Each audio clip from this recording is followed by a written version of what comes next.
ทินที่เปิดฟังธรรมะพระจัดรายการหลายคลื่นความร่วมสร้างมหาทานบารมี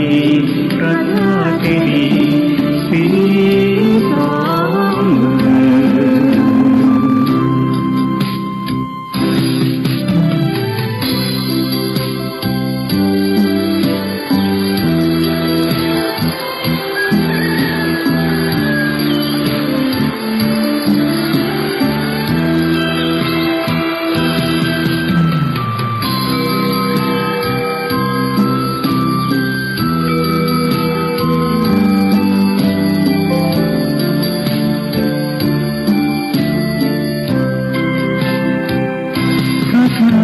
เจดีย์สีทองเมืองเปล่งประกายแล้วบนยอดดอยนางแก้วมีโอกาสแวะเวียนไหว้ชมจำลองจากดอยสุเทพน้อยสูงผู้ทาสบรมพลังแรงใจญาติโยมร่วมสร้างสมทันบารมีสีขาวคลื่นช้ำนำพาความสุขพระเนรสีทางคลายทุกข์เกิดปิติสุขในทุกทินที่เปิดฟังธรรมะพระจัดรายการหลายคลื่นความร่วมสร้างมหาทานบารมีพระธาตุเจดีย์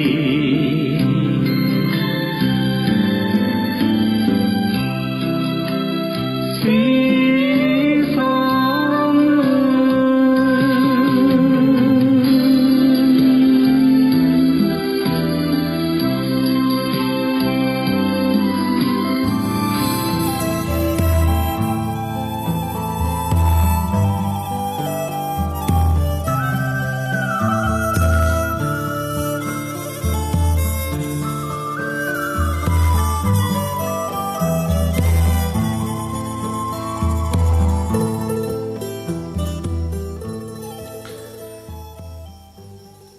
ลูกเจ้าตื่นตัวเจ้าบัวกาบ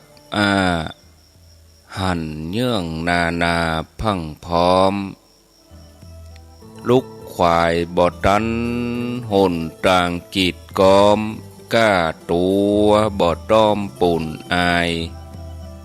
จุงเก่งเข้าไว้อย่าไปเฮือขวายต่อหน้าสบายจำไว้เนิ่อเจ้าจำไว้เนิ่อเจ้า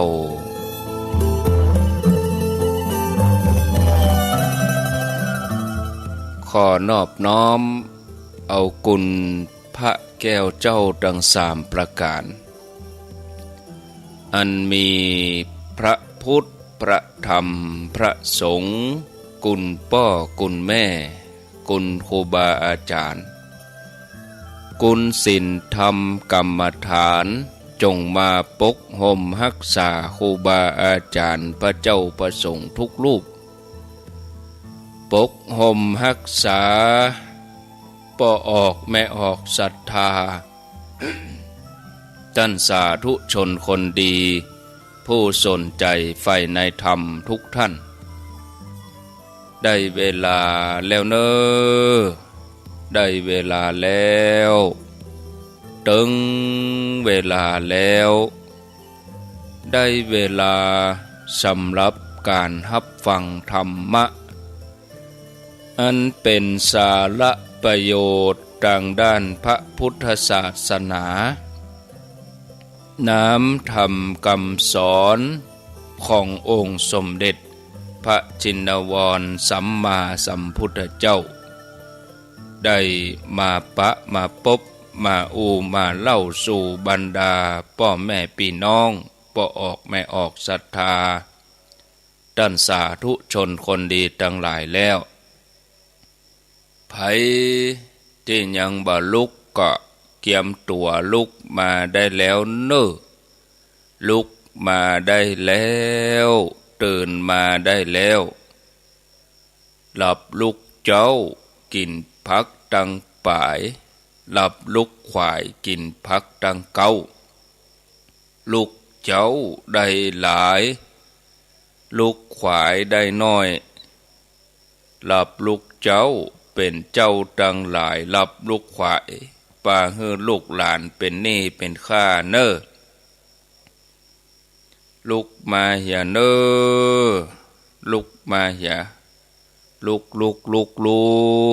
ตื่นหลับลูกเจ้ากินพักดังป่ายหลับลูกควายกินพักดังเก้าลูกเจ้าได้หลายลูกควายได้น้อยหลับลูกเจ้าเป็นเจ้าดังหลายหลับลูกควายป่าเฮือลูกหลานเป็นหนี้เป็นข้าเนอตื่นมาเหียเนอลูกมาเหียเนอลูกเนอลูกเนอลูกตื่นอรุณสวัสดิ์ธรรมสวัสดีสวัสดียามเช้าญาติโยมท่านผู้ฟังทั้งหลายยินดีต้อนรับเข้าสู่รุ่งอรุณวันใหม่ประกันเจ้านี้เป็นเจ้าของวันพัดพฤหัสบดีที่17เดือนกุมภาพันธ์พุทธศักราช2565วันนี้เป็นวันเดือน5เหนือแห่ม1ค่ำเดือน5เหนือแห่ม1ค่ำพร่ำว่าเป็นวันพัดเวลาตอนนี้ตี5กับ9นาทีตอนรับทุกท่านเข้าสู่รายการเสียงธรรมแสงอรุณรายการเสียงธรรมแสงอรุณดำเนินรายการโดยอาตมภาพพระครูอภิวัฒนวิกรมวัดปากตังเจริญตำบลดอยหล่ออำเภอดอยหล่อจังหวัดเชียงใหม่เป็นผู้รับผิดชอบดำเนินรายการเรื่องสำคัญอยู่ที่ว่าทันทีที่เฮาเกิดมาเฮาก็ได้รับกฎธรรมชาติกฎหนึ่งก็คือกฎแห่งกรรมที่ครอบครองเฮาไว้กฎแห่งกรรมนี้มีผลต่อชีวิตของเฮาทุกคนโดยตรงแม้เฮาจะบ่ฮู้ก็ตามแต่ถ้าไปทำผิดก็อาจจะติดคุกในที่นี้คือคุกที่จะต้องเวียนวนอยู่ในวัฏสงสารอยู่ในภพ3คุกที่เฮาพอบหันแล้วเขาบ่ฮ้องว่าคุกเขาฮ้องว่าภพภูมิชั้นต่ำมีนรกบางทีก็บ่ใช่นรกสัตว์ทั้งหลายที่เฮาหันอย่างหมูม้ากาไก่แต่จริงแล้วเหล่านั้นก็เป็นอดีตมนุษย์เป็นอดีตคนแต่ว่ารูปร่างมันต้องเปลี่ยนไปตามแห่งกรรมบาปที่บีบคั้นเป็นคุกที่ต้องไปติดแม้ในที่สุดโลกที่เฮาอยู่นี่เนี่ยญาติโยมก็คือคุกนั่นเองเฮาลองหาทางออกไปออกบ่ได้ขนาดว่าขึ้นไปมียานอวกาศขึ้นไปนอกโลกไปดาวอังคารไปดวงจันทร์ไปไหนต่อไหนเสร็จแล้วก็ปิกมาติดคุกตามเดิมที่สุดก็จะต้องตายในคุกนี้ที่ว่าคุกนี้ก็คือคุกแห่งวัฏสงสารคุกแห่งภพภูมิทั้งหลายองค์พระสัมมาสัมพุทธเจ้าพระองค์ทรงหันว่าโลกที่เป็นคุกอย่างนี้มีอยู่นับบ่ไหวภาษาฝรั่งเปิ้นฮ้องว่า infinity มีอนันต์นับบ่ไหวใจคำว่าอนันตจักรวาลอีกก็ได้แล้วก็การเวียนว่ายตายเกิดอยู่ในคุกนี้ก็ เกิดขึ้นเป็นเวลายาวนานจนนับบ่ถ้วนนับบ่ไหวแล้วก็บ่ฮู้ว่าอันใดต้นอันใดปลายอย่างที่บอกญาติโยมทั้งหลายว่าถ้าเฮาจะอุปมาว่าทุกคนเป็นพี่เป็นน้องกันเป็นพ่อเป็นแม่กันเอาดินตึงแผ่นดินเฮาเนี่ยมาปั้นหน่วยหมอกลูกกงแล้วก็สมมุติว่าอันนี้เป็นป่อเฮาป่อของป่อเลี้ยงขึ้นไปอันนี้เป็นลูกหลานเฮาเลี้ยงลงมาไล่ขึ้นไปป่อของป่ออันนี้ญาติไล่ขึ้นไปจนดินหมดเชียงหมดเฮาก็บ่ฮู้ว่าอันใดน่ะจะสิ้นสุดที่ไหนนี่คือการเวียนว่ายแต่เกิดเอาเฉพาะคนเดียวนะแต่เราจะไปนับคนถึงโลกนี่โอ้ศรัทธาญาติโยมนะพระองค์ทรงปรารภว่าการเวียนว่ายตายเกิดนี่บอกว่าจะเวียนว่ายตายเกิดอยู่ในโลกนี้ก็ตามโลกอื่นก็ตามจักรวาลอื่นก็ตามมันบ่มีเบื้องต้นท่ามกลางเบื้องปลายคือบ่ฮู้เริ่มต้นเมื่อใดซึ่งกฎแห่งกรรมก็มีขึ้นพร้อมๆกับการเวียนว่ายตายเกิดในขณะที่มีกฎเล็กที่ครอบเฮาอยู่นี่เฮาจะเนี่ยอย่างใดกับตัวของเฮาที่พอจะช่วยเฮาเป็นทุกข์น้อยลงอันนี้คือเหตุผลว่าเนี่ยอย่างเฮาต้องมาทำความเข้าใจเรื่องเกี่ยวกับกรรมคำว่ากรรมนั้นแปลว่าการกระทำมีความหมายรวมกันอยู่3อย่าง 1. การกระทำที่มีเจตนาหรือตั้งใจถ้าบ่ตั้งใจบ่เป็นกรรมอย่างคนที่นอนละเมออาจจะเผลอไปหลุดออกปากมาด่าไผก็บ่เป็นกรรมคนไข้ที่ดิ้นไปดิ้นมาเพราะความเจ็บปวดเอาแข้งเอาขาไปฟาดใส่ไผก็บ่เป็นกรรมขี่รถไปแมวหมานกบินตัดหน้าโดยบ่เจตนาไปจนอันนี้ก็ถือว่าบ่มีเจตนาบ่เป็นกรรม 2. การกระทำนั้นเป็นการกระทำของคนที่ยังบ่หมดกิเลสอรหันต์เจ้าทั้งหลายท่านหมดกิเลสแล้วหมดกิเลสก็หมดกรรมการกระทำอยู่เหนือกฎแห่งกรรมไปเรียบร้อย 3. การกระทำนั้นยังติดตามให้ผลบ่ว่ากรรมนั้นจะดีหรือชั่วก็ตามมันยังโดยให้ผลอยู่ศรัทธาญาติโยมทั้งหลายมนุษย์และสัตว์ทั้งหลายทำกรรมไว้อยู่3ต่างที่1ต่างกายห้องว่ากายกรรมเอากายส่วนไหนทำก็จัดเป็นกายกรรมหมดกรรมลูกกุยไปตีเปิ้นอันนี้กายกรรมเอาหัวไปบุบเอาไหล่ไปกระแทกนะอันนี้ก็ถือว่าเป็นกายกรรมยกมือไหว้ก้มกราบก็เป็นกายกรรมแต่ว่าเป็นกรรมดีนะกรรมทางสุจริต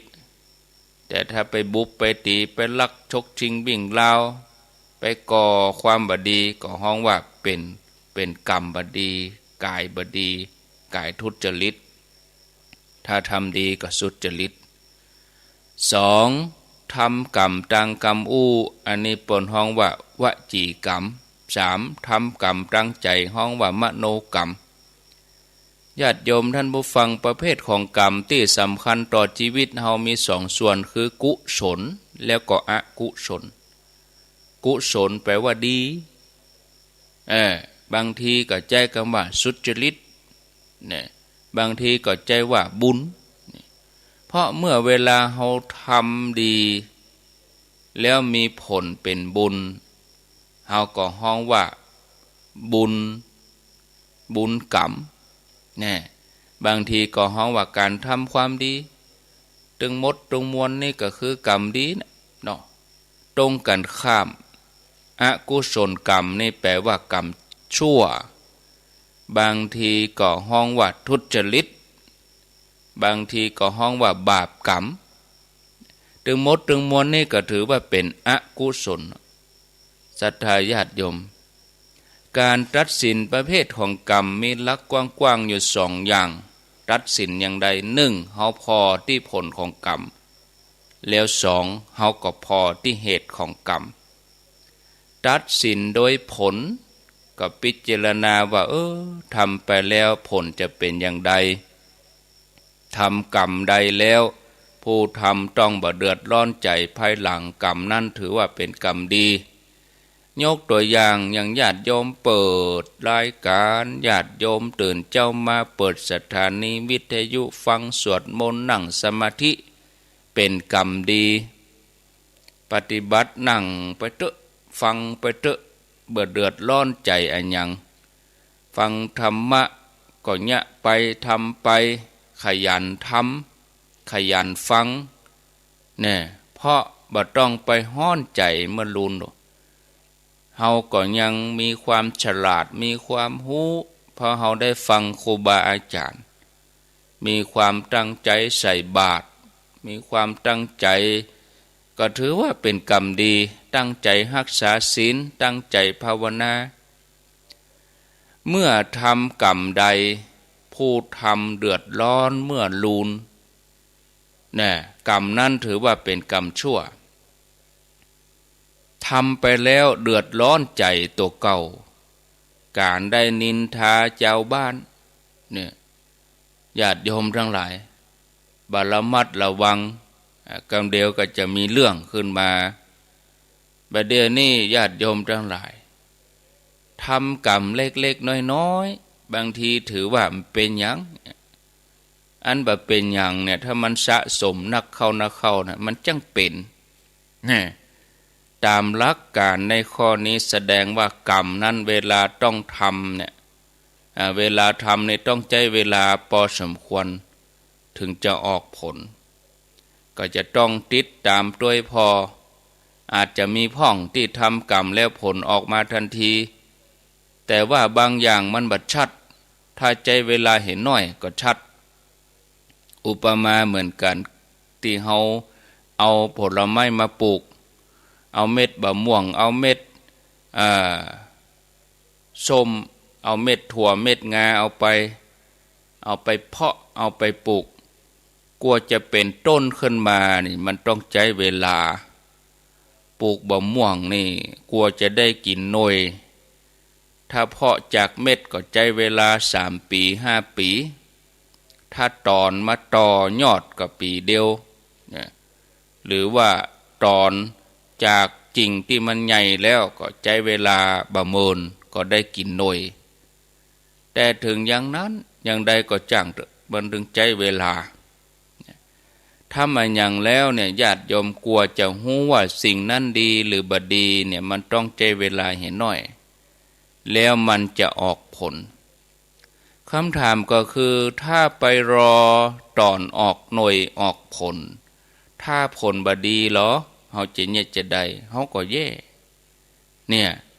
ถ้าอย่างนั้นเฮาจะเนี่ยอย่างใดเฮาก็จะต้องพิจารณาเฮาก็จะต้องคิดอ่านเสียก่อนว่าถ้าทำสิ่งนี้ลงไปแล้วผลสุดท้ายนี่จะเป็นอย่างใดก็ฮื้อพอไก่จะไปพอหน้าแข้งหัวเข่าพอไปเป็นศอกเป็นวาพอไปหลายๆก้าวพอไปไกลๆกึดเงา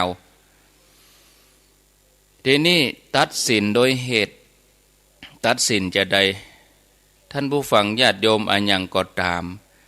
ถ้าทำเพราะความโลภทำเพราะความโกรธทำเพราะความหลงความบ่ฮู้สิ่งเหล่านั้นเป็นกรรมชั่วทำใจตัวเองพอก็ฮู้เลยว่าสิ่งที่ทำไปน่ะเพราะอันยังเพราะอคติเพราะฮักเพราะโกรธเพราะจังเพราะหันแก่ตัวถ้าทำเพราะโลภโกรธหลงสิ่งเหล่านี้เป็นความบดีเป็นความชั่ว แต่ถ้าทำด้วยความบ่โลภบ่โคตรบ่หลงสิ่งนั้นก็แปลว่าทำดีเป็นบุญญาติโยมทั้งหลายหลักการเริ่มต้นทำความดีรถยนต์ถ้ากำลังถอยหลังเนี่ยแล้วเราต้องการให้มันเดินหน้าต้องยะอย่างใดเราก็จะต้องเข้าเกียร์เดินหน้าเลยทำบ่ได้เตื้อรถกำลังถอยหลังอยู่เนี่ยเราจะเดินหน้าทันทีนี่มันบ่ได้เตื้อเราจะต้องย่ำเบรกเหี่ยก่อนใส่เกียร์ว่างเหี่ยก่อนแล้วก็ก้อยเข้าเกียร์เดินหน้าศรัทธาญาติโยมทั้งหลายธรรมดาคนเฮามีเจื้อของความโลภเจื้อของความโกรธเจื้อของความหลงอยู่ในใจอยู่แล้วมีตั้งแต่เกิดบางคนติดมาตั้งแต่จาดแล้วสิ่งเหล่านี้มันจะโน้มน้าวให้เฮาไปกึดบดีอู้บดีทำบดีอยู่ตลอดทีนี้ก็หู้ตัวแล้วว่าเฮาจะต้องปฏิบัติละเฮาจะต้องทำดีต้องทำบุญต้องฟังธรรมอาบน้ำฟังธรรมต้องตั้งใจไปวัดไปวาขณะที่เฮากำลังเตียวไปวัดขับรถอยู่ไปที่ไหนบางทีมันก็เผลอมีโอกาสทำบาปได้เหมือนกันมีโอกาสกึดบดีระหว่างทางอู้บดีระหว่างทางทำบดีระหว่างทางเมื่อไปถึงปากประตูวัดหรือว่าไปถึงหน้างานก็ยังมีโอกาสที่จะโลภจะโกรธจะหลงอยู่บางทีงานบุญแท้ๆมีความโลภมีความโกรธความหลงทั้งที่เฮากึดใจลูกบ้านว่าเฮาจะไปทำบุญบอกกองไปถึงงานบุญโอ้หันเปิ้นแจกอันยังโลภเอาติ๊กๆ1บ่พอเอา2บ่พอเอา3เกิดความโกรธบ่พอใจคนนี้คนนั้นถึงทังขึงขังชวึดชวื้อแต่งตัวจัดงามปีกบานไปละไปหันคนบ่ชอบไปในงานตัวเก่าเกิดความหลงหลงสิ่งนั้นสิ่งนี้เกิดขึ้นกับเฮาเจ้าอีบ่ได้บุญและเฮาจะเนี่ยจะได้ญาติโยมเนี่ยจะได้ก็พอใจตัวเองเมื่อเฮาตั้งใจว่าเฮาจะลงมือสร้างบุญเฮาก็จะต้องใส่เกียร์ว่างก่อนเข้าเกียร์ว่างเนี่ยจะได้ญาติโยมทั้งหลายคือการเข้าเกียร์ว่างคือว่าแปลงใจให้ว่างนั่งสงบจักกรรมก่อนอันยังติ่มพอใจบ่ถูกใจก็นิ่งดูบ่ต้องไปดูคนอื่นรับตาดูใจตัวเองอย่างเวลาเปิ้นทำพิธีเปิ้นฮือสวดมนต์พระสงฆ์เจริญพุทธมนต์เปิ้นฮือเฮานั่งนิ่งคือใส่เกียร์ว่างแล้วมาดูตัวเองดูใจตัวเองว่าจะถอยหรือเดินหน้าถ้ามันค่อนไปตังบดีแล้วเฮาถอยเนี่ยแสดงว่าเฮาการมันอยู่ละมันเยอะมันละล้มบดีเปิดปีกบานเนี่ยแต่งตัวจัดดีลูกตั้งเมื่อตี 3 ตี 4ไปถึงหน้างานอันนี้มันเปิงใจเปิดไปอย่าเอ็นไปอย่าเจ้าไปอย่าแล้วเตียวตังยังปิดประตูต้มไปปิก อันนี้ก็เสียเวลาฉะนั้นต้องใส่เกียร์ว่างดูใจตัวเองนิ่งเบาอันเนี้ยก่อนที่จะทำกรรมดีทุกครั้งเริ่มต้นจากความว่างคือมีอโลภะอโทสะอโมหะคือมันโล่งแล้วเราจะทำดีได้ถ้ากำลังเกิดความโลภอยู่ในใจก็จะไปฟังตัดสินใจอันยังเตื้อถ้ากำลังเกียดกำลังโคตรใจมันเต้นตึกบ่ม่วนก็จะไปฟังฟังอย่างเตื้อจะไปฟังอย่างอื่นเตื้อถ้ากำลังนั่งอิจฉาตาร้อนไผก็จะไปฟังอันอย่างเตื้อมันจะพลาดตอนที่ใจเฮานิ่งเบาเฮาใส่เกียร์ว่างยังบ่เกิดบุญด้วยนะเนาะเฮาต้องรอเข้าเกียร์ว่างให้ก่อน อ่าแต่ถ้าไปนั่งปุ๊บเขาก็จ้องดูพิจารณาดูจะเอาให้ได้บ่เดียวนี่โอ้เกี่ยวว่างยังบ่ได้เข้าเตื้อก็เลยมืดแหละศรัทธาญาติโยมนะแต่ถ้าเข้าเกี่ยวว่างเรียบร้อยสักบึดหนึ่งดูจิตตัวเองจากนั้นคิดความดีก็จะเริ่มไหลเข้ามาละมันยังเปิดสายยางเนี่ยน้ำเก่ามันขังอยู่หั่นมันเป็นน้ำขุ่นมันเป็นน้ำที่เก่าแล้วเปิดก๊อกน้ำใหม่ใสไหลพดออกปุ่นเลยพดออกไปสายยางปุ่นเลยความดีไหลเข้ามาบุญเกิดขึ้นล่ะนี่เมื่อบุญเกิดขึ้นกับเป่งแจ้งแล้วกับนี่เนาะศรัทธาญาติโยมเอาละไปกับม่วนไปติ๊กเวลาพอสมควร ต่อไปก็จะให้ญาติโยมได้ฟังท่านสมชาติชาตปัญโยตะคืนรับละเปิ้นอาตมาตะคืนนี้จัดรายการก็เงารับแล้วก็เอาอุปคุตเปิดเหตุเช้านาทีล้างหน้าล้างอย่างดื่มน้ำดื่มอย่างจื่นมาหน่อยแล้วก็มาเชื่อมสัญญาณท่านสมชาติเป็นเอ็นไก่ลงปุ๊บมาถึง2 นาทีก็ไปรับตอนไหนบ่ฮู้มิ่งไปเลยสะดุ้งตื่นแหมกำตี3เกิงตะกี้นี่ปดโถญาติโยมทั้งหลายแต่คืนนี้หลับละคอมก็เปิดละไว้นี่แม่เจ้านี่เริ่มได้เปิดคอมสักคำเพราะว่าเปิดละตั้งแต่ตะคืนละขอบคุณลุงหนานลุงหนานป้อนหนานเฮานี่เปิ้นได้จัดรายการต่อ4 ทุ่มถึงเที่ยงคืนเปิ้นก็รีโมทมาปิดฮื้อก็ขอบคุณด้วยวันนี้บ่ได้อยู่แถมแล้วมอบหมายให้ตุลุงยองแตนบ่าย3อาตมาจะไปประชุมที่ม่อนพระศรี2 เมืองแล้วก็ลวดไปงาน100 ปีชาติการวัดป่างิ้วถ้ามีเวลาก็จะแวบไปปิกคงค่ำแล้วก็วันพุธมาเจ้าวันศุกร์ก็ให้ท่านธนอาจแตนแล้ววันศุกร์ในวันพุธก็เดี๋ยวจะติดต่อไปที่เน้นลักกันเน้นลักมาป่นละออกกรรมละเจออกกรรมละวันศุกร์วันพุธวันที่18ตอนบ่ายวันพุธก็มีงานวันค่ำนะถ้าจะมาไล่เลี้ยงให้ฟังเนี่ยยาว19 21 22 23ปะไปถึงสิ้นเดือนบนศรัทธาญาติโยมเนาะเอาละพอสมควรแก่เวลาวันนี้มันได้เปิดสายเปิดโทรต่อสัญญาณไปที่ท่านสมชาติกันเดี๋ยวนี้เปิ้นเตียวมาตั้งแม่สวยเวียงป่าเป้าละอินะเตียวไปบ่ญาติโยมทั้งหลายไปแม่สายแม่จันเจียงไฮ้เอาสัญญาณพร้อมแล้วนิมนต์เลยครับนิมนต์ครับของเคารพครับอาจารย์ครับขอนอบน้อมต่อพระรัตนตรัยแก้วเจ้า3 ประการน้อมเอาคุณพระพุทธเจ้าคุณพระธรรมเจ้าคุณพระสังฆเจ้าได้เมตตามาปกเก่าเกษาปกห่มรักษาครูบาอาจารย์พระมหาเถระพระเถรานุเถระพระสังฆาธิการเพื่อนสหธรรมิกสหธรรมจารีทุกรูปทุกองค์ปกห่มรักษายังศรัทธาส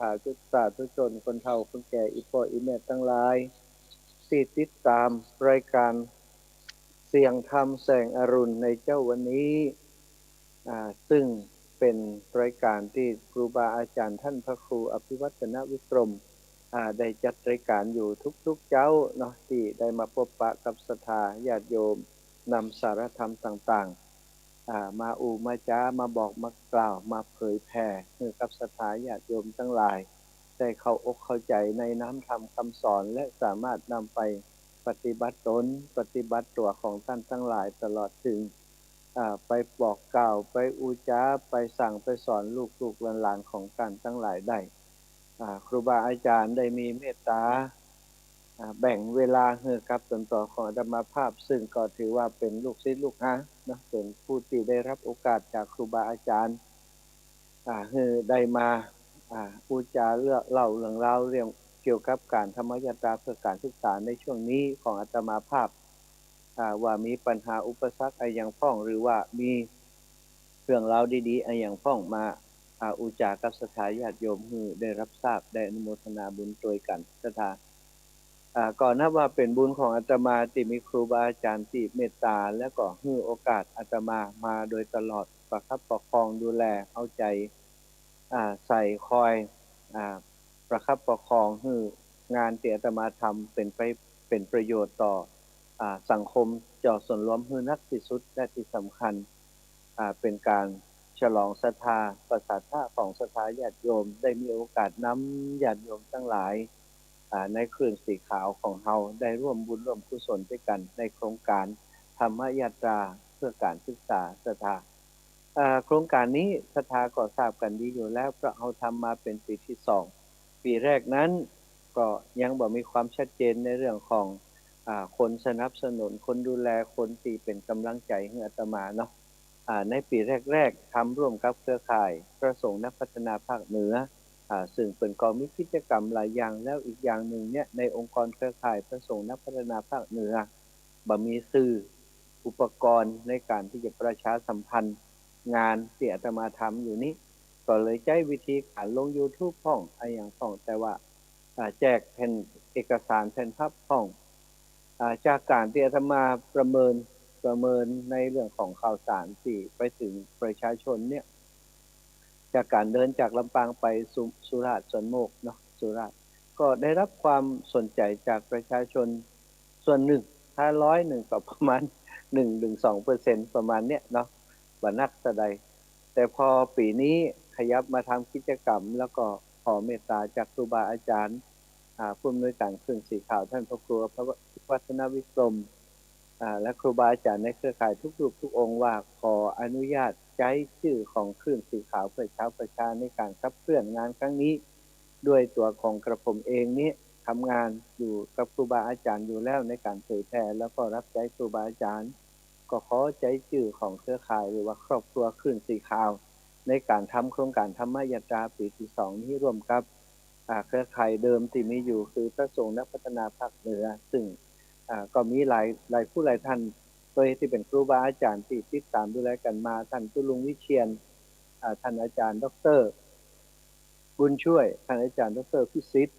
ท่านอาจารย์สาธิตธีรปัญโยเนาะท่านอาจารย์ทีปโกหลายรูปหลายองค์ที่เมตตา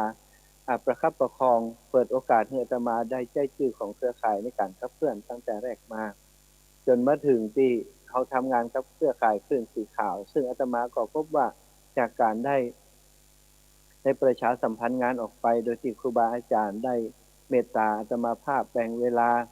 ในรายการเนี้ยเพื่อได้จัดรายการเพื่อประชาสัมพันธ์ให้ศรัทธาญาติโยมทราบว่าอาตมาจะทำโครงการนี้จากวันที่เท่าใดถึงวันที่เท่าใดเดินทางไปที่ไหนพ้องจะใดเนาะก็ได้อู้จากันมาเรื่อยๆตลอดเวลาเส้นทางอาจจะบ่เหมือนเดิมอาจจะเปลี่ยนแปลงไปตามเหตุการณ์ข้างหน้าเหตุการณ์ที่บางครั้งบางทีมีปัญหาตรงนั้นตรงนี้แล้วก็มีปัญหาจะต้องเดินทางไปตรงนั้นตรงนี้ก็เปลี่ยนเส้นทางก็โดยอาศัยสื่อเนาะวิทยุจากตรงนี้ซึ่งอาตมาเองก็ต้องขอบคุณนอกจากครูบาอาจารย์ท่านพระครูอภิวัตรแล้วก็มีสถานีวิทยุทุกเครือข่ายทุกคลื่นความถี่เรื่องสถานทั้งหลายคลื่นของวัดฝ่ายหินก็ดีห้วยต่องซักก็ดีน้ำบ่อสาวาก็ดีและทุกคลื่นสถานีที่เป็นคลื่นเพื่อชุมชนเพื่อบริการการศึกษาเนาะเพื่อสาธารณะแล้วก็คลื่นเพื่อธุรกิจแม้กระทั่งคลื่นเพื่อธุรกิจอย่างของคุณโยมดารณีเนาะเพิ่นก็ได้มอบเวลาให้กับครูบาอาจารย์มาจัดสรรออกอากาศทางสารธรรมเอาธรรมะไปสู่ศรัทธาญาติโยมวิทยุส่วนตัวของเอกชนหลายคลื่นหลายสถานีถ้าจะอู้ตีนี้ก็หมดเวลาพอดีละสถา30 นาทีบ่จบเฉพาะสถานีที่ออกอากาศไป23-24สถานีนับว่าเป็นบุญของอาตมาที่ได้มาอยู่ในเครือข่ายอันดีงามเครือข่ายที่ช่วยกันทำงานในด้านนี้บอกว่าจะเป็นผู้ฟังก็เป็นเครือข่ายที่ดีเครือข่ายคลื่นสีขาวครอบครัวคลื่นสีขาวเครือข่ายที่กระจายเสียงออกไปก็เป็นสถานีวิทยุที่มีแต่คนที่มีจิตอาสามีจิตใจที่ดีงาม ท่านหนึ่งที่อาตมาลืมเปิ่นบ่ได้เลยที่คอยดูแลในเรื่องของการกระจายเสียงออกไปให้สถานทั้งหลายได้รับฟังทางสถานีต่างๆท่านพระครูอ่า สมุวิสุวัตวรกิจโจเนาะท่านพระครูสมุวิสุวัตวรกิจโจผู้อำนวยการสถานีวิทยุเพื่อการศึกษาศาสนาวัฒนธรรมของวัดฝ่ายหินส่วนใหญ่ก็จะเป็นแม่ข่ายในการกระจายสัญญาณออกไปตามสถานีวิทยุต่างๆคอยมอนิเตอร์คอยดูแลตลอดสัปดาห์แล้วก็อย่างห้วยตองซักก็ดีอย่างน้ำบ่อสาวาก็ดีครูบาอาจารย์หลวงปู่ทุกปีทุลุงต่างๆก็คอยดูแลคือกำลังใจอาตมาแล้วก็ก็สัญญาณไปถ้าอาตมาได้จัดรายการเป็นก็ดีใจเป็นก็โทรมามาจ่าบอกว่าสถาฟังเนอะสถาโทรมาหาหลวงพ่ออย่างอันอย่างนี้ท่านมาหาบอกเบอร์บ่อยๆหน่อยเพิ่นจะได้ฮู้เบอร์จำเบอร์แล้วก็โทรหาตั้งเมืองฝางก็ดีตั้งหลับปูนตั้งห้วยตองซักตั้งทุกที่ทุกแห่งสถานทุกวันนี้โทรมาหาถ้าเปิดสายตั้งนาใหม่เนี่ยฮับบัตตันเพราะว่าโทรมาเยอะเหลือเกินก็ดีใจจากการที่เขาได้ทำกิจกรรมร่วมกับครูบาอาจารย์ได้รับการสนับสนุนจากสถานีวิทยุจากญาติโยมผู้ติดตามรับฟังตลอดบัดเดี๋ยวนี้แต่อาตมานั่งคนเดียวอยู่นี่แต่คนที่นั่งฟังอยู่ทั้งวันสถาอีปออีแม่บางฝ่องอยู่ในมุ้งบางฝ่องก็ลุกมาแล้วอาตมาเดินทางผ่านมาจากตังอำเภอเทิงเนาะตังพุ่นนี่การประชาสัมพันธ์อาจจะบัดถึงแต่ว่ามีคนฟังเยอะอยู่ตังเชียงแสนเชียงของอำเภอเทิงผ่านมาในตัวเมืองเชียงรายแม่สายอย่างนี้เพิ่นก็ฟังนะแต่ที่นี้บางช่วงเวลาอาจจะออกอากาศไปแล้วก็อาตมาบ่ได้มีโอกาสได้พบปะกับศรัทธาญาติโยมตังพุ่นนักก็เลยมีสถาเปิ่นโทรมาแต่เปิ่นอยู่กระจัดกระจายอยู่ในพื้นที่ที่ห่างจากถนนใหญ่เนาะก็บ่ได้พบกันพอได้เดินทางมาจากตัวจังหวัดเชียงรายมาถึงแถวอำเภอแม่ลาวอำเภอแม่สวยเริ่มมีผู้คนติดตามเรื่อยๆโดยเฉพาะแถวที่อำเภอแม่สวยแต่ว่าวันก่อนอาตมาพักอยู่ที่ป่าช้าบันดินดำสถานออกจากป่าช้าบันดินดำมาก็พบกับโยมป่อเนาะโยมป่อพ่อครูวิสิตนามสกุลถาคำเมืองเป็นคนถาคำเครือเป็นคนอำเภอเถินนะครับเป็นคนอำเภอเถินแล้วก็อยู่เรียนในโรงเรียนวัดเรียนมัธยมเนาะจบม.6 ในโรงเรียนวัดแล้วก็มาสอบเป็นครูได้บัดเดี๋ยวนี้อีพ่ออายุได้80ปลายแล้ว80ปลายแล้ว ว่ากันตะวานี้อย่างกับคนอายุบ่ถึง80ก็ถามว่าพ่อมีอย่างเลยถึงก็ไม่อายุเยอะนี่อีพ่อว่าอีพ่อปฏิบัติธรรมทุกวันเลยฟังธรรมแล้วก็ปฏิบัติธรรมหลายมีครูบาอาจารย์หลายรูปหลายองค์แล้วก็เพิ่นตั้งใจว่าเกษียณแล้วเพิ่นจะบวชแต่พอดีพอเกษียณแล้วขออนุญาตบวชกับครอบครัวลูกหลานเพิ่นลูกหลานเพิ่นบ่ยอมเพื่อบวชว่าอีป่ออายุนักแล้วถ้าไปบวชก็เป็นพระละกับทางศาสนาพระสงฆ์องค์สังฆเจ้าเปิ้นจะเป็นพระละกับเฮาบ่ได้อีป่ออยู่กับครอบครัวนี่ก็ลูกเต้าก็มีไผบ้านจ่องห้องหอก็มีไผอยู่ไผจะอยู่กับแม่อีเนาะป่อก็เพิ่นก็เลยบ่ได้บวชแต่ก็เหมือนกับบวชอยู่ในบ้านป่อบอกว่าจะบวชอยู่ในบ้านพระครูพิสิทธิ์ถาคำเครือเป็นคนเถินมาอยู่ที่บ้านบันดินดำเนาะเลยประจ้าบันดินดำมาสักหน่อยอาตมาบิณฑบาตก็ไปเจออีป่อก็ดีใจศรัทธาวันตะวานี้เปิดเจออีป่อแล้วก็หลายๆคนยืนกับปอกครูวิสิทธิ์ท่านประมาณสักเป็น3นาทีนะเพราะมันมีหลายเรื่องหลายราวที่เฮาอยากจะฟังจากท่านแล้วก็ได้ข้อมูลเยอะแยะไปหมดเนาะผู้สมัยก่อนเป็นจะได้อย่างต่างๆนี่นะจากนั้นก็ได้เดินทางต่อมาแถมสักน้อยเนี่ยอาตมาก็มีคนลุมใส่บาตรเน้นหนาก็เลยว่าพอแล้วเนาะอาตมาจะบ่เดินต่อแล้ว ก็เอาอาหารบิณฑบาตคือศรัทธาญาติโยมได้คัดเอามาวางเรียงกันไว้อาตมาก็เอาเฉพาะที่จะฉันได้นอกนั้นก็แบ่งให้โยมน้องท่านหนึ่งให้เป็นผู้บริหารจัดการเอาไปกับละเด็กละอ่อนหรือว่าคนเฒ่าคนแก่ที่เพิ่นลำบากเอาไปแบ่งเพิ่นก็ดูแลเป็นภาระจากนั้นอาตมาก็ไปหาที่ฉันกำลังนั่งฉันเข้าอยู่ก็มีโยมแม่ท่านหนึ่งโทรมาว่าท่านจะมาถึงบ้านแม่บ่ได้นี่เอาก็บ้านแม่อยู่ไกลก็บ่ได้เฮาอยู่นี่แหมสักกิโลปลายว่ะ อันแม่กำลังเกี๊ยมใส่บาตรอยู่นี่ก็เลยบอกโอ้อีแม่อันบัดเดี๋ยวนี้นะเขาพักฉันเข้าแล้วอีแม่บัดต้องรอเนอะบัดต้องรอใส่บาตรเอาอย่างนี้ดีกว่าบัดเดี๋ยวนี้ฉันเข้าแล้วเขาจะพักกรรมแล้วก็คงจะ8 โมง 9 โมงเมื่อเราจะเดินทางจะไปถึงบ้านอีแม่ก็ประมาณ10 โมงแม่บัดต้องรอเขาเนอะอีแม่เพิ่นก็เข้าใจเพิ่นก็บ่เขาก็คิดว่าเพิ่นบ่รออีเนาะฉันเข้าเรียบร้อยก่อนหีบเดินทางเถอะค่ะเดินทางไปโอ้เป็นว่ากิโลป่ายนี่จัดไก่ ไปถึงปุ้นก็จะ10 โมงป่ายก็กะฮะ10 โมงป่ายจะหนาวไปถึงโอ้เป็นว่ายืนรออยู่อันข้างกลางนั่นว่ะแดดร้อนแง่นๆก็โอ้อุ้ยอีแม่แย่อย่างเขาบอกว่าไปอยู่ตีโฮมไปอยู่บ้านเด้อก็กลัวว่าท่านเดินไปแล้วก็บ่ป้าอีเนาะกับป้าพอป้ากันแล้วเขาก็เลยบอกว่าอีแม่อีแม่ปะเข้าไปเซาะตีโฮมไปนั่งไปเฮาก็เคยนั่งพักคนน่ะก็ป้ากันเข้าไปนั่งในบ้านของคุณโยมโยมแม่เนาะน่าจะเป็นโยมแม่แสงอินฟองสุภาเนาะบ้านดอนชัยซะซะที่เป็นบ้านลูกบ่าวเพิ่นเนาะซึ่งก็มีคนที่รออยู่หั่นหลายคนแม่เสาวันนี้ปากหวานแล้วก็พี่ร้านเสริมสวยบ้านดอนชัยแม่นางบัวช้อนจุ่มใจบ้านดอนชัยท่าก้อเนี่ยปอมูลแม่จันสารคัดแล้วมีแห่มหลายท่านด้วยกันเปิ้นถวายปัจจัยมาแต่ที่นี้เปิ้นบ่ได้เขียนหน้าซองฮือเนาะก็โยมแม่บ้านนั้นดอนชัยเนาะบ้านดอนชัยว่านารามหรือไอ้อย่างเนี้ยนะพระนารามหรือว่าวัดนารามเนี่ยเพิ่นเอาชื่อวัดมาใส่ตัวก็ขอบคุณโยมแม่โยมปี่โยมปายโยมหน้าโยมอาก็ได้ไล่สดเลยแต่ว่านี่ไล่สดที่บ้านของโยมแม่เพื่อจะให้ศรัทธาญาติโยมได้ติดตามว่าโอ้เฮามาอย่างอีเนี่ยมีญาติโยมเพิ่นที่ไหนพ้องต้อนรับอีนะซึ่งตีไลฟ์สดออกไปเพื่อว่าจะให้คณะศรัทธาในเครือข่ายของคลื่นสีขาวเพิ่นได้หันโดยศรัทธาเพิ่นได้หันด้วยว่าโอ้ท่านอาจารย์สมชาติมาอย่างอีนี่พี่น้องในเครือข่ายคลื่นสีขาวเนาะเพิ่นก็ฟังกันแต่เพิ่นก็โดยดูแลคือกำลังใจกันนักนี่น่ะก็ได้เป็นตัวแทนคลื่นสีขาวแต่ว่าก็ไลฟ์สดไปคือพอบรรยากาศม่วนนั้นสั่นเล้า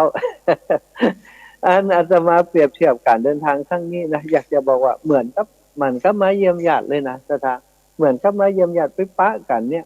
จากการที่ฟังเสียงกันบ่ได้แล้วบอกเคยหันหน้าหันตากันเพราะไปปะกันอาตมาก็เหมือนกับคุ้นหน้าคุ้นตากับญาติโยมกลุ่มนี้นักหนาทั้งที่บางคนเพิ่นบ่ได้โทรหาอาตมาเลยมันเป็นความคุ้นเคยที่เฮาหันเฮาสัมผัสได้เนาะเพิ่นก็รู้สึกเหมือนกันว่านะเหมือนคือฟังอาจารย์จนเหมือนกับว่าเคยหันหน้ากันมาแล้วนะคนหมู่นั้นแต่ก็มีบางส่วนที่เพิ่นว่าก็นึกว่าอาจารย์จัดตัวน้อยๆ ยังเป็นประเด็นอยู่ว่าเฮาตัวน้อยตัวใหญ่เนาะอย่างของท่านพระครูอภิวัฒนวิกรมมีคนบอกเพิ่นว่าโอ้เฒ่าอายุ80ปลายอีนะคือฟังเสียงในวิทยุคนทั้งหลายบ่หันหน้าก็จินตนาการไปว่าหน้าตาเป็นจะได้แล้วเฮาชอบใช้คำว่าอีปออีแม่ติดปากเฮาซะนะคนเฒ่าคนแก่ว่าคำว่าอีปออีแม่เพิ่นนึกถึงละอ่อนนะกับคนเฒ่าคนแก่อย่างอันนี้เนาะลูกเน้นได้อย่างไกลเนี่ยเฮานี่เขาห้องลูกเน้นก็มีนะเขาบอกว่าเสียงนี่เหมือนกับละอ่อนอายุ30ปลาย ก็ดีใจว่าเสียงน้อยเสียงละอ่อนอายุ30ปลายแต่เสียใจที่เพราะเพิ่นหันหน้าแล้วเพิ่นว่าแม่นกะแม่นแท้ แสดงว่าหันหน้าเราผิดหวังคือบ่งาม คือบ่หนุ่มอย่างที่เพิ่นคิดไว้น่ะก็พออู้กันได้ทีเนี่ยก็ปั่นป้อนอย่างเรียบร้อยก็บอกอีแม่เขาจะไปต่อแล้วเนี่ยตั้งนานเพิ่นก็รออยู่เนาะก็ลากันซะซะลากันเรียบร้อยแล้วก็มาตั้งหน้าแฮม ก็มีโยมแม่ท่านหนึ่งเพิ่นรออยู่ก็คือคุณโยมแม่อุ้ยผงเทพประสานเนาะแม่อุ้ยผงเทพประสานบ้านแม่อุ้ยผงเทพประสานกับแม่อุ้ยนวลอุไรน่าจะเป็นบ้านทางงามนะกะฮะอันแม่อุ้ยนวลว่าบ้านทางงามอีนะแม่อุ้ยผงเทพประสานเป็นแม่กับลูกอยู่รออาตมาหันพอไปถึงปุ๊บแม่อุ้ยเพิ่นเดินออกมาเขาอยู่จัดไก่นะสัก3 เมตรปุ๊บเพิ่นเดินออกมางอนนะเดินหลังกองเนี่ยเดินออกมาแล้วไม่เต้าเพิ่นก็สัก2 ศอกบ่ถึง2 ศอกก็ไม่เต้าอันสั้นๆเนี่ยเหมือนด้ามเสียมเนี่ยเต้าออกมาแล้วก็งอ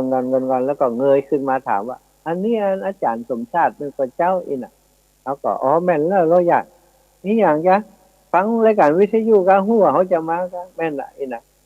นั่นแม่นอาจารย์สมชาติแต่ก็เจ้าอีน่ะโอ้จะได้ออดแต้มแต่จะได้มีปัญหาอย่างผมเด้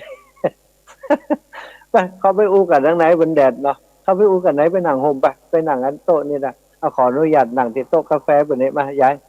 อยากเข้ามาป้าเปิดเขาไปนั่งกันเรียบร้อยก็ถามกันไปถามกันมาจะได้ถามจะได้ว่าแม่นกับแม่นเนี่ยก็แม่นกับแบกธงเหลืองนี่แต่ก็เขาว่าแบกธงเหลืองก็เนี่ยกะธงเหลืองเขาแบกมานี่หรอกแล้วเนี่ยมหาสมชาติเนี่ยจะใครดูนี่ก็ใครดูอันใบสุทธิก็ใครได้ดูบัตรประจำตัวประชาชนก็แม่นก็แม่นแกก็ใครหัวอันไม่ใช่ตัวน้อยๆเนาะ ไม่ใช่ตัวน้อยๆเนาะอีวะอันเขาว่าโอ้ยได้หรอมหาสมชาติตัวน้อยก็ฟังวิทยุอีแม่ฟังนะว่าอันเปิ่นตัวบ่ใหญ่นะเปิ่นตัวน้อยๆอีปออีแม่อีปออีแม่ว่ะอีแม่กะว่าสัก30ปลายบ่เดียวแต่อีน่ะเอาว่าอันบ่เดียวนี่06มันก็ใกล้จะ60แล้วนะอีแม่58 59หา ที่ไหนแกไหมคะโอ้ยังกลับมาถึงอย่างเฮ้ยกำลังใจเหี่ยวฟองนะแล้วก็อูไปอูมาก็ยังถามอยู่ว่าแม่นแต่ก็แม่นอาจารย์สมชาติแต่ก็เลยเคียวแม่อุ้ยมอนว่าแม่อุ้ยเขาเจอโดนคนหวังเขาอย่างนี้หลายคนเขาก็น้อยใจก็นะอีเนาะอันว่าเขาเป็นคนเฒ่าคนแก่เมื่อว่าอินดูน้ำใจกันสักน้อยเลยนะเพิ่นก็ใครหัวแล้วก็ถามว่าอุ้ยมอนอายุเท่าไหร่บัดเดี๋ยวนี้80ปลายแล้วอีว่า80เลย86 87เนี่ยก็ฮะอีน่ะคุณหมอเพิ่นบอกอีว่าอ๋อไอ้อย่างอายุไปถามคุณหมอ บัดเดี๋ยวนี้เกิดพศอย่าง2475ก็หาท่านอีน่ะเขาก็บวกไปอันบวกลบคูณหารพอ90แล้วน่ะ90เลยนะบัดเดี๋ยวนี้ฮะ90ก็อีหรอโอ้เป็นว่าโกงอายุเนาะก็หยอกกันเล่นกันก็อีแม่พอดีว่าอัน 11:30 แล้วก็เลยอันฉันเนี่ยหั่นโยมแม่เพิ่นก็เป็นเจ้าภาพเนาะโยมแม่กับอุ้ยนวลน่ะแม่นวลเนี่ยก็เป็นเจ้าภาพอาหารมีส้มตำมีหยังก็อู้จากันม่วนนั้นฉันเล่าก็ถ่ายรูปกันเรียบร้อยก็ฉันเพลเสร็จก็เดินทางต่อญาติโยมทั้งหลายเดินทางต่อไปทีนี้ระหว่างเดินทางมานั่นก็มีญาติโยมคนหนึ่งเพิ่นทักมาอย่างมาบอกว่าเข้า Facebook บ่ได้ฉันช่วยจิ้มรหัสมันโดนล็อกอย่างอันอย่างอี้นะทีนี้รหัสโดนล็อกอูไปอูมาว่ายืนยันจริงเพราะว่ายืนยันอย่างอันยืนยันนั้นรหัสที่จะเข้าไปเปิด Facebook นี่นะแล้วทีนี้ก็ขอเบอร์โทรอาตมาแล้วก็ส่งอันเดี๋ยวจะส่งอันรหัสไปอีว่าอาจารย์นั้นอาจารย์ส่งมาจริงก็ส่งมาจริงทีนี้เขาก็สงสัยว่าโยมคนนี้สงสัยจะแปลกๆว่าล่างเป็น18มงกุฎก็เช็คไปเช็คการอู้จาสนทนาไปนี่มันรู้สึกว่าแพ่งทำแม่งหีบฮ้อนๆอย่างฮู้ซะตะก็เลยอันติสนทนากันไว้หมดแล้วก็แจ้งไปฮือหลานบ่าวที่อยู่อันบชป.5เป็นตำรวจอยู่ว่าเช็คกำลังแม่หญิงคนนี้มีตัวตนจริงก่อนแล้วก็ข้อความสนทนาอย่างอีเนี่ยมันเป็นลักษณะใดหลานบ่าวก็บอกว่าตุลุงบ่ได้เรื่องแล้วเนอะอันลักษณะสนทนาแบบนี้เนี่ยเป็นการสนทนาที่จะขอรหัส Facebook ตุลุงนั่นน่ะมันจะแฮกเฟซตุลุงนะถ้ามันแฮกได้แล้วมันจะเอาไปเหรียญไรจะเอาไปขอตังค์คนนั้นคนนี้เขาโดนมาเยอะแล้วตุลุงว่าเขาก็ตกใจเลยซะท่ะเขาก็เช็คพอแม่หญิงคนนั้นมีตัวตนจริงแต่ทีเนี้ยคนที่ใจจื่อเปิ้นนี่อาจจะบ่ใจตัวของเปิ้นน่ะซะท่ะมันจะใจมันจะแฮกเฟซเปิ้นเหมือนกันเปิ้นจะบริหารเฟซเปิ้นบริหารการสนทนาที่สนทนากับเฮาแน่นอนเพราะเปิ้นจะเปิด Facebook เปิ้นบ่ได้บางทีเปิ้นมี Facebook นะแต่เปิ้นบ่ได้ใจนะซะท่ะบางคนนะมี Facebook บ่ได้ใจแล้วกลุ่มหมู่นี้ก็เอาไปใช้ประโยชน์พออย่างนั้นปุ๊บอาตมาก็เลยประกาศออกไปเพราะกลัวว่าบัดเดี๋ยวนี้ถ้าเกิดมันแฮก Facebook เขาได้เนี่ยมันจะยุ่งเลยซะท่ะอีปอยอีแม่ที่เป็นเปิ้นเฮาทั้ง Facebook ทั้ง LINE ทั้งอะไรอย่างต่างๆเนี่ยจะเกิดคนชื่อสมชาติแต้มคมซึ่งเขาบอกฮู้เรื่องจะเกิดคนที่ชื่อพระมหาสมชาติแต้มคมอีน่ะตักอีปอยอีแม่ไปอีแม่ส่งตังมือเฮาจิ้มบัดเดี๋ยวนี้เฮาอยู่หั่นอยู่นี่เฮามีตังขึ้นรถเด้ออีปอยอีแม่ส่งตังมือเฮาจิ้มเพราะว่าเดี๋ยวนี้ตังอันโครงการศึกษานั้นสตังค์แบบพออีเนาะอย่างอีเป็นต้น เขาก็เลยประกาศแต่ว่าแจ้งไปแต่ว่าส่วนหนึ่งว่าอันอีปออีแม่คนใดก็ตามถ้าได้รับการติดต่อไปบอกว่าชื่อสมชาติแต้มคมจะเป็น Facebook ก็ดีจะชื่อไลน์ก็ดีติขอสตังค์ไปขอฮื้อก๊อปไว้เลยบันทึกไว้เลยก็ส่งไปบันทึกไว้แล้วก็ส่งเข้าไลน์ไปฮื้อตั้งเจ้าหน้าที่ตำรวจเลยคือเจ้าหน้าที่ตำรวจว่าคนคนนี้ติดต่อมาว่าขอสตังค์ข้าเจ้าอย่างอันอย่างอีกจะต้องปล่อยใจอาตมาแน่นอนสถานญาติโยมเพราะที่ผ่านมาอาตมาไม่เคยทำแบบนี้และบอกกึดจะทำวิธีนี้บอกเคยขอไผแบบนี้ตัวไอ้กลุ่มมิจฉาชีพมันจะแย่อย่างเงี้ยเพื่อนอาตมาภาพเนี่ยเป็นคนร่ำคนรวยอยู่ต่างประเทศพุ่นนะก็ยังมีอยู่ข้างหนึ่งไลน์มาแล้วก็ Facebook มาว่าเพื่ออาตมาโอนสตางค์เข้าไปฮื้ออย่างอีสี่อันเซเว่นใกล้ๆบ้านว่ะเขาถามว่าเซเว่นบ้านเขาอยู่ไก่เซเว่นนะอันมันใช้เวลาเมินอันเซเว่นอยู่ไก่กี่กิโลอีวะถ้าเป็นคนนั้นมันต้องหู้เพราะมันคนบ้านเดียวกันแล้วมันกี่กิโลมันต้องหู้เขาก็เลยหู้เขาจับไต่มันได้เขาก็เลยบอกว่ามาต้องนี่เนอะเดี๋ยวก็ตำรวจจะไปตามหาคุณที่บ้านเลยนะมันก็ปิดเฟซหนีไปเลยสถานอย่างอีเป็นต้นถ้ามีกรณีอย่างอีเกิดขึ้นเนอะอีปล่อยอีแม่ทั้งหลายลักษณะการขอเงินก็ดีโทรไปขอก็ดีบอกว่าอาจารย์สมชาติใจให้มาโทรหรือว่าเป็นตัวแทนของอาจารย์สมชาติให้มาเรียนไรเนี่ยบ่ใจเฮาเด็ดขาดแล้วก็ให้แจ้งตำรวจเลยเอาหลักฐานเขาไว้หมดถ้าเขาละทักมาตั้งไลน์ตั้งเฟซกับพอดีๆส่องพอไลน์พอเฟซแล้วก็ก๊อปเฟซเขาส่งไปให้เจ้าหน้าที่ตำรวจเลยเนอะหรือว่าให้ลูกให้หลานดำเนินการก็ได้บ่ต้องเชื่อเขาว่าเดี๋ยวนี้เขากลัวเหมือนกันว่ามันจะแฮกเขาไปแล้วหรือเปล่าแต่เขาบอกว่าถ้ามันแฮกเขาได้เนี่ยเขาจะบริหารเฟซของเขาแต่เดี๋ยวนี้เขายังหันเฟซเขาอยู่เขายังทำงานอยู่เราทำงานในเฟซตีเขาใจอยู่เนาะมันอาจจะไหวตัวท่านมันก็ถอยไปแล้วก็ได้นะอันนี้ก็เป็นเรื่องที่อันตรายเหมือนกันสถาแล้วอีกอย่างหนึ่งเขาบอกว่าเดี๋ยวนี้มันเป็นพวกที่มันใช้วิธีการก็คือเอาหมายเลขโทรศัพท์ของเขานี่ไปกู้เงินก็ได้วะก็บอกฮู้นะถ้ามีการกู้กาอย่างการเนี่ยเอาเลขโทรศัพท์เขาไปกู้นี่มาติดต่อทางอีปออีเมลก็บอกเลยว่าบ่ฮับเนอะบ่สนใจบ่ต้องนี่บ่ให้ข้อมูลอย่างสักอย่างโยมที่โทรมาตังเบอร์นั้นอาตมายังบอกเปิดแต่เดี๋ยวอาตมาจะโทรกลับเนอะเดี๋ยวจะโทรกลับเนาะ5156นี่นะเดี๋ยวจะโทรกลับเนอะตอนนี้เข้ารายการอยู่เนาะฉะนั้นก็ขอบอกคือกับอีปออีเมลได้รับทราบว่าระวังอันตรายของคนกลุ่มนี้จริงเนาะระวังอันตรายจริงแล้วเดี๋ยวนี้วันนี้จะไปบิณฑบาตนี่เนอะตะวะขออนุญาตเห็นน้อยตะวานี่มาแวะตีอันบ้านถุง5เนาะโยมแม่สีพลอยแก้ววิมลโยมสุคำโยมแม่สุคำงามเลิมโยมแม่สีพรสุขณะโอ้เปิ่นมาหาตีห้างตรงท่านขอบคุณโยมแม่เนอะกับหลานสาวน้องเป็นน้องอ้อมเนาะเป็นพยาบาลอยู่ที่ในแม่สวยเขาเนี้ยนะน้องอ้อมนางสาวสกาเนี่ยนางสาวดารัตน์กำลังพัดเนาะพร้อมครอบครัวแล้วก็นางสาวทัศนีสิทธิมาศนายวีรพงษ์ใจคำพร้อมครอบครัวมากับอีแม่เพิ่นเอาปัจจัยมาถวายจากนั้นก็ได้มาที่บ้านสันสลีของยมแม่กล่องคำทองคำหรือว่าแม่น้อง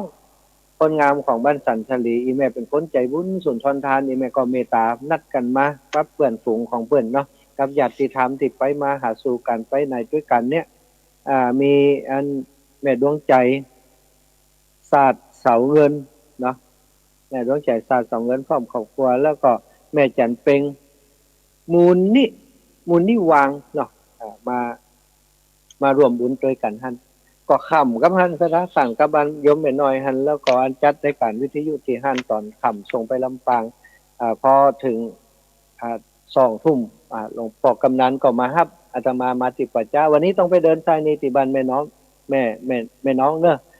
เจ้าวันนี้จะไปบิณฑบาตที่บ้านป่างิ้วแล้วก็สันสลีโดยไปรถพ่อกำนันจากนั้นบิณฑบาตเรียบร้อยก็จะฉันที่ฮั่นแล้วก็จะปิกกลับมาเดินที่บ้านแม่น้องแหมรอบนี้ใจนี้เดินกลับมาใจนี้นะเวลาหมดเวลาก็ขออำนวยใจสถาญาติโยมทุกผู้ทุกท่านมีความสุขความเจริญจัตตาโรธรรมาวัฏันติอายุวันโนสุขังพลังนิพพานังปรมังสุขัง